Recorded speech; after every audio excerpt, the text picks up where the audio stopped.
Les observateurs des médias, informer, plus qu'un métier, un devoir, une passion. Blaise Lasme, vous êtes le secrétaire général adjoint chargé des nouveaux majeurs au sein du PPACI. Vous êtes candidat PPACI dans la région des Grands Ponts pour les futures élections locales. Et vous avons donc au bout du fil, grâce aux observateurs des médias, qui va relayer cette information. Alors, aujourd'hui, notre entretien va donc porter sur le communiqué de la Commission électorale indépendante qui a rendu public ce communiqué hier par la voix de son porte-parole, Émile Ébrotier. Il s'agit donc de reconsidérer le découpage territorial prévu en 2018 pour les élections qui ont eu lieu. Donc ce découpage-là va concerner ces élections cette année. Voilà, je l'ai dit, le 2 septembre prochain. Alors comment vous réagissez à ce communiqué? Alors, je voudrais d'emblée dire que la CEI a démontré à travers cette volte-face-là que les options qu'elle prend ne sont pas forcément en conformité avec les réglementations en vigueur. Ça, c'est à dénoncer. Mais la deuxième chose, c'est la question fondamentale de l'indépendance de la CEI. Parce qu'on vient de voir qu'elle a produit un communiqué suite à une injonction du ministère de l'Intérieur. C'est assez inquiétant, c'est assez effrayant. Mais nous prenons acte de ce que la CEI revienne sur la réglementation qui est en vigueur. Alors, la commission électorale indépendante dit dans son communiqué que il y avait des mécontentements dans certains partis politiques et les gens ne savaient pas quel est le découpage territorial qu'il fallait considérer. Est-ce que c'est 2010? Est-ce que c'est 2018?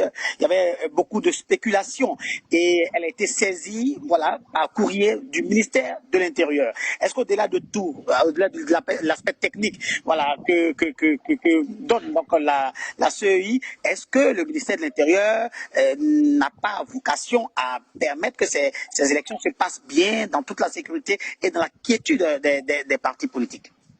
Justement, j'ai envie de souligner l'absence d'indépendance de la CEI.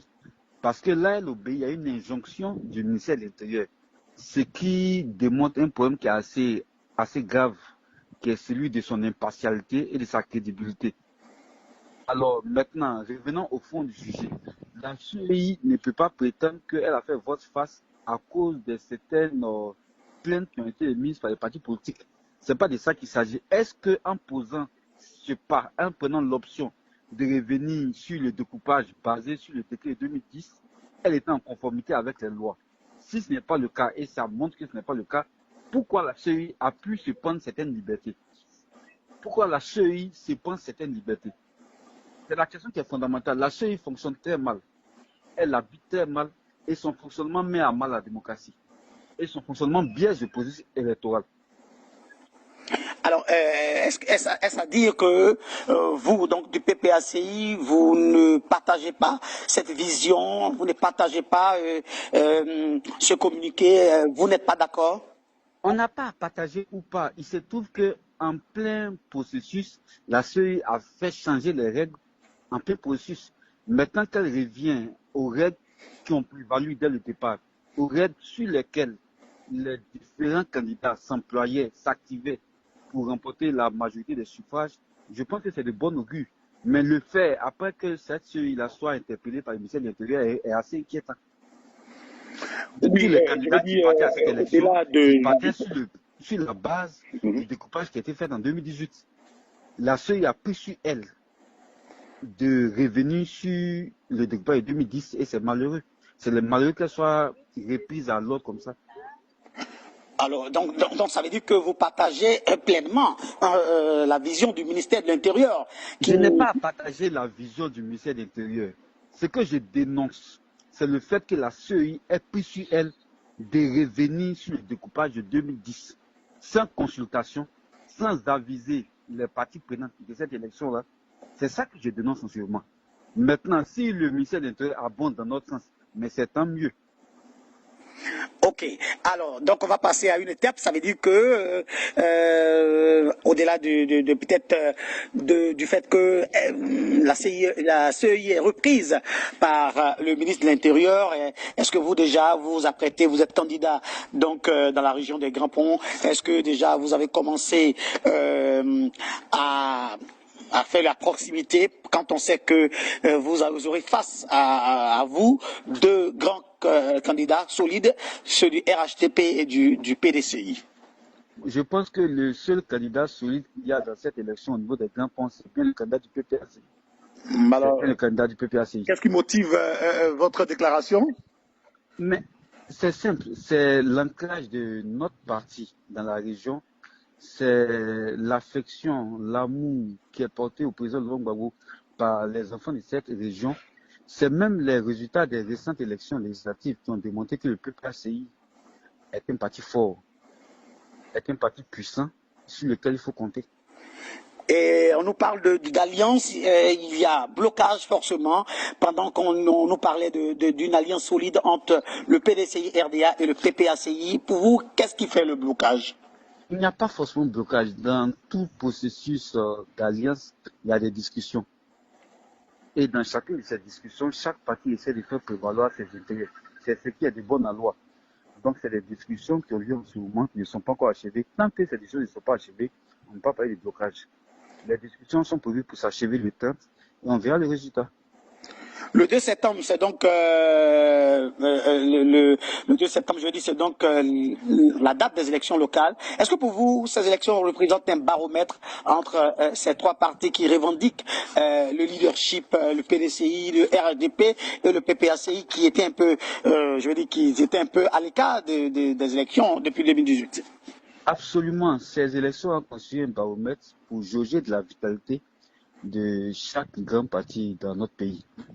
Elles permettront de savoir le parti qui a l'ancrage le plus fort, le plus puissant au sein des populations, du parti dont le message passe plus. Donc ces élections sont importantes. Mais au-delà de l'importance symbolique de ces élections, il faut travailler surtout à préserver la cohésion sociale à travers ces élections. Nous voulons d'une élection où ce qui va s'affronter, ce soit les projets et non les égaux. Nous voulons d'une élection sans violence, nous voulons d'une élection zéro mort. C'est là que nous travaillons. Parce que nous savons favoris et nous savons que lorsque les conditions seront mises en place pour que ces élections se passent bien, nous sortirons forcément vainqueurs. Nous savons qu'il y a des tentatives de fraude, ça et là, qui sont assez perceptibles. Nous avons dénoncé ça au niveau de la liste étoile. Nous sommes sereins et nous espérons que la CEI va entendre une fois le cri du peuple ivoirien qui a besoin d'une élection apaisée. Alors, quand on parle surtout des élections municipales, quand on parle des élections régionales, finalement, on pense que les élections régionales appartiennent à une certaine classe de personnes. Je parle en termes de ressources financières, en termes d'âge, voilà. Et vous qui êtes jeune, devant des baobabs, est-ce que vous avez les moyens qu'il faut pour pouvoir, je vais dire, représenter valablement votre parti dans la région des Grands Ponts? Quand on sait qu'aujourd'hui, toutes les élections, c'est avec les moyens. Vous parlez des moyens, je suis d'accord. Les élections, nous avons besoin du mouvement pour pouvoir circuler, pour pouvoir faire véhiculer les idées dont nous sommes porteurs. Ça, c'est vrai. Mais ce qui est plus fort, ce qui est plus fondamental, au-dessus de toute fortune, c'est les idées, c'est les projets. Ces élections ne sont pas ce qui va déterminer le plus riche d'entre les candidats qui vont se présenter. Mais ces élections vont déterminer celui dont l'ancrage est le plus fort au sein des populations dans la région, celui dont le projet est le plus accepté. Je pense que c'est de ça qu'il s'agit. J'ai en face de moi des gens qui sont expérimentés, qui ont leurs forces, qui ont leurs faiblesses. J'ai aussi mes forces et faiblesses. Et ces élections vont permettre de redessiner la cartographie politique dans notre région. Nous avons une région qui a 70% d'habitants ou même de populations qui ont moins de 35 ans. Cette région a besoin d'avoir pour porte-voix quelqu'un qui comprend leur code, quelqu'un qui comprend leur langage, quelqu'un qui comprend leurs préoccupations, c'est quelqu'un qui vit leurs angoisses et leurs peurs et quelqu'un qui doit incarner leurs espoirs. C'est pour ça que je dis que je suis favori. Oui, Blaise Las, on ne va pas donc au combat en victime résignée, mais vous parlez d'idées, Qu'est-ce que vous pensez que vous allez faire que les autres n'ont pas fait? Mais ce que j'ai pour moi déjà, c'est ma vigueur, c'est ma vitalité. Ce que j'ai pour moi, c'est mon envie. Ce que j'ai pour moi, c'est ma volonté de transformer cette région. Ce que j'ai pour moi, c'est le projet structurant que je vais proposer là où mes concurrents, je n'ai même pas dit mes adversaires, sont encore dans le normatif. Ce que j'ai pour moi, c'est une grande vision pour ma région. Je pense que l'heure n'est pas encore à la campagne, je ne vais pas tout dévoiler, mais j'ai un projet qui sera tellement ambitieux, tellement novateur, que toutes les populations vont accourir pour me donner leur blanc-seing pour pouvoir mener à bien ce projet pour le bonheur des populations. Alors, le contraste qu'on peut remarquer, c'est le fait d'aller à ces élections en n'ayant pas confiance à la structure technique qui organise ces élections, parce que vous l'avez dit tout à l'heure, on sent dans vos propos que vous n'avez pas confiance à la commission électorale indépendante. Et Non, mais c'est clair que nous n'avons pas confiance en la commission électorale et nous préférons dénoncer dès maintenant ce qu'il y a à dénoncer afin que des ajustements et des réglages se fassent avant les élections. Donc nous espérons que la CEI sera à la hauteur de notre forte envie d'implémenter et d'implanter la démocratie durablement dans les consciences ivoiriennes. On en parle maintenant en espérant que la CEI change les choses. Blaise Lasme, vous êtes secrétaire général adjoint chargé des nouveaux majeurs au PPACI. Vous êtes candidat à PPACI dans la région des Grands Ponts pour les futures élections du 2 septembre prochain. Merci pour votre disponibilité. En tout cas, chaque fois qu'on aura l'occasion de vous interviewer, on n'hésitera pas. Merci beaucoup et à très bientôt. À très bientôt. Merci à vous. Les observateurs des médias, informés, plus qu'un métier, un devoir, une passion.